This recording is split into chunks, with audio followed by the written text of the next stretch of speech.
I'm back! It has been over a month since I've filmed and this is so awkward. This is like when you're meeting up with a friend after a long time, and actually it's not like that because all my friends are really nice to me when I meet up with them after a long time, so that's a bad analogy. But basically I stopped filming because I got extremely overwhelmed and stressed with exams and then I fell off the face of the earth. But I'm back and I actually did buy a camera for a Christmas gift to myself, which was astronomically expensive.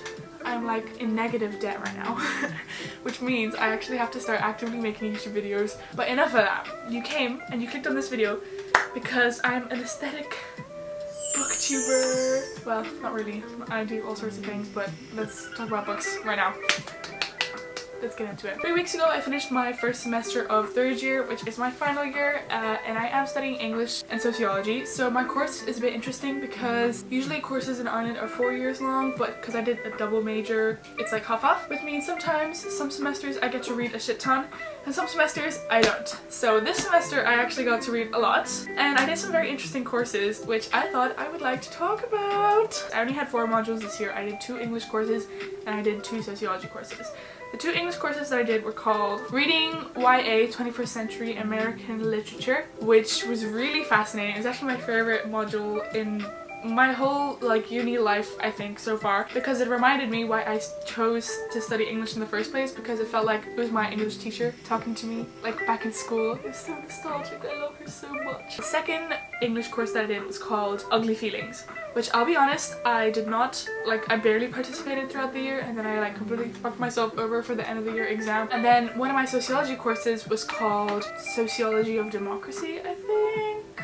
And I had to read one book for that, which is called Animal Farm. So let's do the YA girlhood literature course first, because that was my favorite one. I had to read 5 YA girlhood novels. So here are the 5 of them. It was actually really funny because I was the only 18-year-old girl in that whole course. Everyone else was older than me. The tutor, she said that the target demographic of these novels was exactly 18, so it was exactly for me. The first book we read was this book called Dread Nation, and it was actually phenomenal. I actually pulled out my notes from the semester so I could remember what the book was about, because it was actually a while ago and I have a really shit memory. Dread Nation is set just after the Civil War in America. So slavery has been abolished, but it delves into how it hasn't actually been abolished, because there's like this concept of neo-slavery where most of the black people are underpaid, barely get money, and they still do all the labor. So it's essentially slavery but with barely livable wages. But also what's fascinating is that it's a zombie apocalypse. So it's set just after the Civil War ends in America, but there's a zombie apocalypse, which is why the war abruptly ended, because all the dead people start coming back to life and start eating people, converting them into zombies. I thought it was such a fascinating premise. Like, this is such a unique experience to read and it was so good. Like, even my tutor, who's extremely critical about everything, she was raving about this novel. I think now there are definitely more stories centering black girlhood, but I would say this is one really delves into that, especially in the context of the era that it's written in.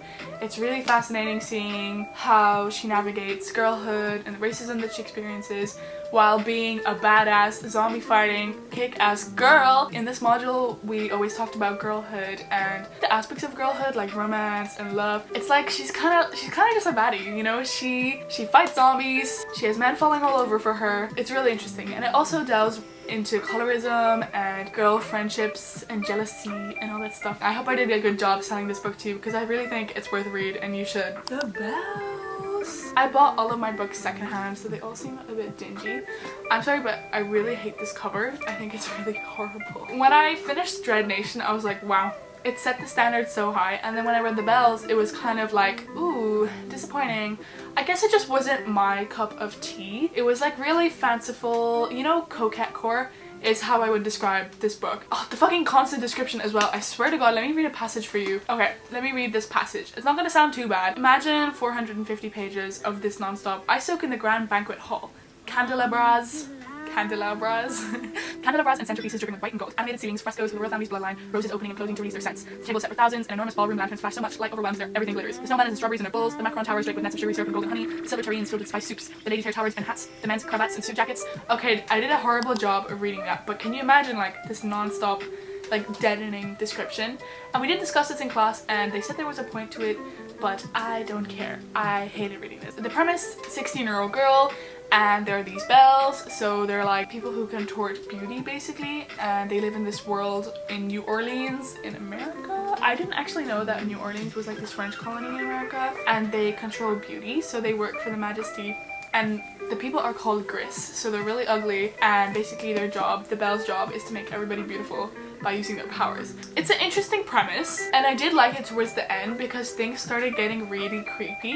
Like, if you do want to read the book, I won't spoil it for you. I suppose there was this kind of horror aspect of everything being so beautiful and shelter, these beautiful girls, palaces, you know, decadence, luxury, but in reality they're like basically torturing the Gris to make them beautiful, even though that's not their intent. That's what's happening. Not my favorite read so far. The next book is the infamous Twilight.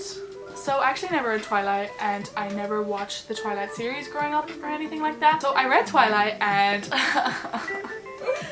let's get into Twilight. As somebody who never read it before, I heard like everybody shitting on it on social media and on the internet, but I finally got to experience that for myself. Now obviously Twilight is written by Stephanie Meyers, who is a Mormon, and albeit for me to talk about people's religion, but her Mormonism, traditional values really come across in this book, especially reading it as a first time. Like, it just clicks in your head and makes sense. I had to write a final essay and I decided to write it on Twilight, so I wrote a 3,000 word essay on Twilight, which I haven't got the grade back for yet, so I won't brag about that because it might be the most atrocious thing I've ever written, but it could be the best thing.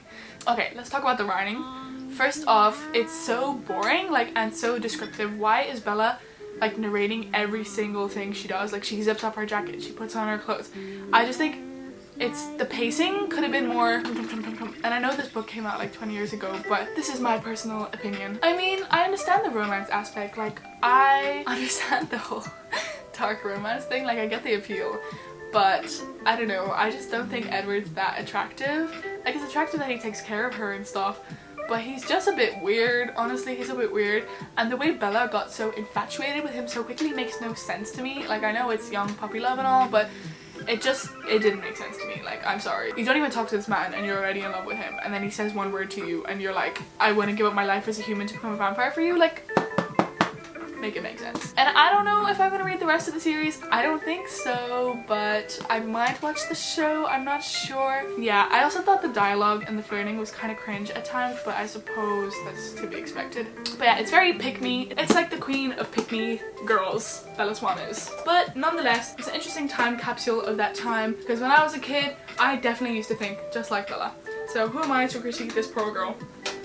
This poor victim, really, I should say. The next book I read was called If I Was Your Girl, which is a novel about a trans girl. And it was very sweet. Like, I thought it was very nostalgic. It kind of captured this nostalgic high school dream life, which was really sweet. I think I cried at the end. Her name is Amanda, and she basically transitions and she gets bullied, so she moves out of her school into this other area where she doesn't tell anyone that she's trans, and she begins to live out her dream life that she's always wanted to. And she's beautiful and she makes friends, and she has this boyfriend, and it's amazing and it's beautiful, but the whole time you have this horrible feeling like, fuck, someone's gonna find out, fuck, someone's gonna find out. It's like right in the sticks of America, seem like homophobic people galore, and the whole time you just feel anxious and queasy. Like, I couldn't enjoy her being happy because I was scared of what was gonna happen to her when somebody would find out, which I knew would happen because I just thought it would be the climax of the story. I just thought that's where it was going, and it did go there, and it was absolutely horrific when people found out. Oh my god, it made me want to put the book down and like not pick it up again, because I was like, this is so painful to read. But yeah, it was really good. It was amazing to write and read. A very interesting perspective, because I don't think I've engaged much with trans media or trans characters,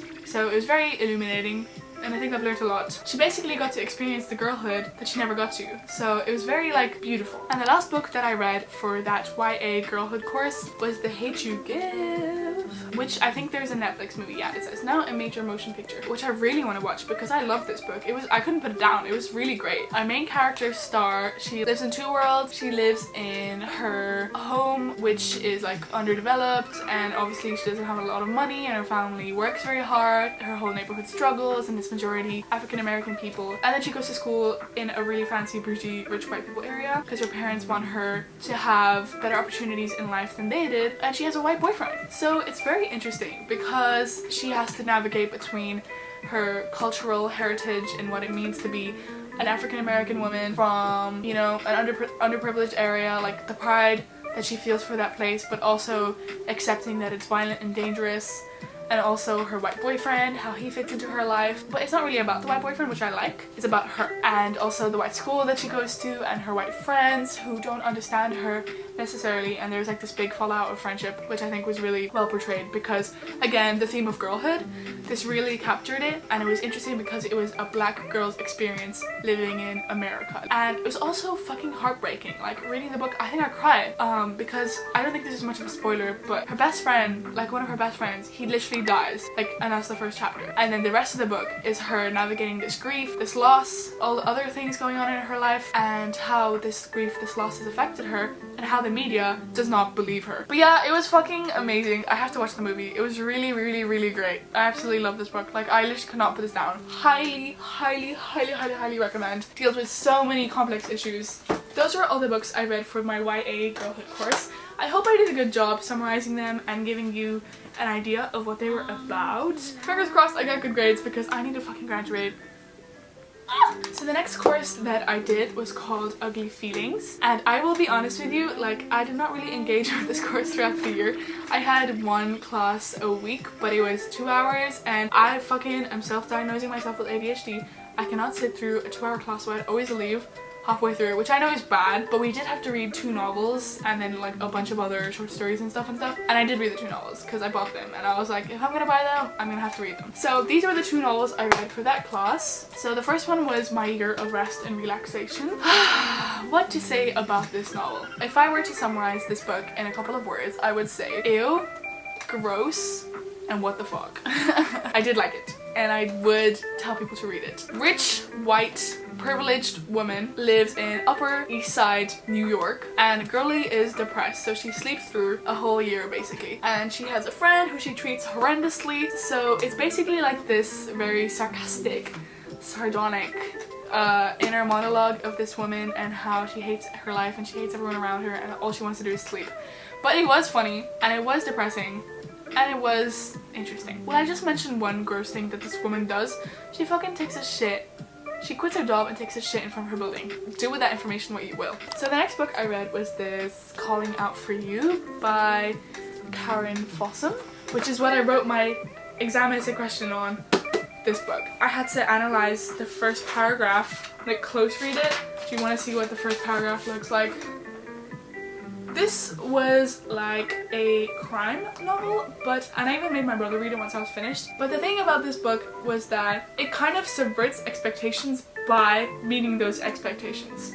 You know, whenever you read a crime novel, you always expect the unexpected, but what happens in this novel is the expected is what is the truth, I think. Because it ends incomprehensibly. Like, there's no concise, which was the whole point of the novel. Nothing is solved in the end, and you're left like, who actually did it? Basically, there's this man, and he seems a bit strange, and he decides to get a wife. So he buys his wife a gift.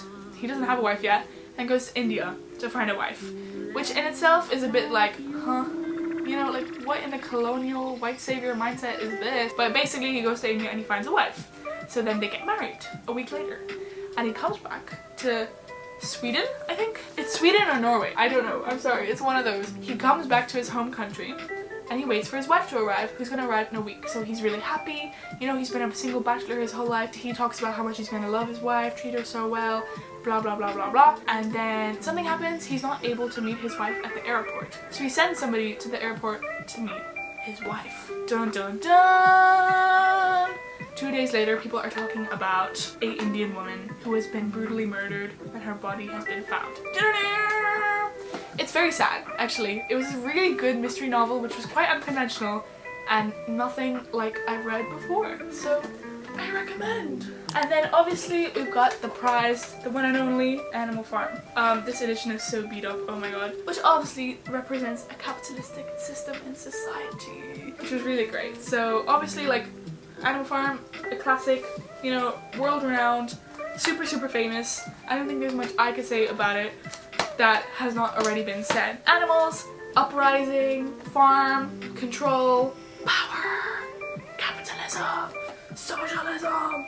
I think I'm gonna fail the essay that I wrote for this module. I'm not as smart as I think I am.